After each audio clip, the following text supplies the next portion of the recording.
What have you learned about yourself? And then how has that translated to helping other people become more self-aware about themselves? Sure. I think I have learned that I'm a very anxious person. Tina mentions sort of anger from fear, right?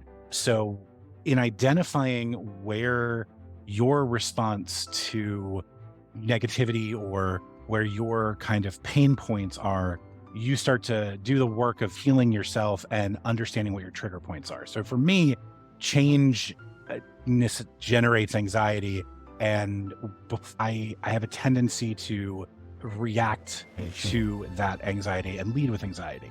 I should say I had a tendency to. Over the years, I have learned skills that have mitigated those issues. And talking about it is one of the biggest things. So a lot of leaders don't talk about the intangible challenges of being on that island by yourself making these decisions. It's the common phrase, it's lonely at the top, is true. There aren't a lot of people that you can rely on your team, and you certainly can't share that anxiety and that pressure with your team members, right? That's not fair to them, and they're looking to you to make these complicated decisions. So once you've started to identify, for me, it's very specific kinds of change. It's also not knowing situations. Then you're able to communicate with your team, hey, these are the things I need from you so that I can feel comfortable. And then have that conversation, and with reciprocity, what do you need from me so that we can start to alleviate those issues that you are having?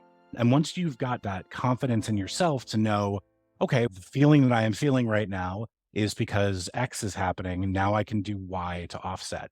And then you can help your team do the same by leading them and being honest and transparent about your issues or your challenges so that they feel comfortable being honest and transparent about theirs. Yeah, thank you for sharing that. And I would like to ask both of you, before being able to have that kind of a communication, what inner work or very personal or private stuff that you have to do to deal and then process with that anxiety and what it might be hiding behind fear, stress, or anything else? Therapy helps, but that's not necessarily for everyone. I think it has to do with introspection, right? You've got to look inward and you have to listen to people, right? So Tina was talking about how she and our relationship evolved in that she was quicker to make decisions. I was a little bit more reticent. And you have to listen to a person that you trust when they're telling you something, when they're telling you, hey, I'm noticing this pattern of behavior. I'm noticing this issue, or this is causing me a challenge. And then you have to be humble enough to say, okay, I got to work on that. You have to be willing to change. And that comes from a place of, like I said, introspection. You've got to be able to look inward and identify areas where you can make real change in your own life. And that's a tough thing to do, especially for people who have been in positions of power for a long time. It's hard to take constructive criticism sometimes.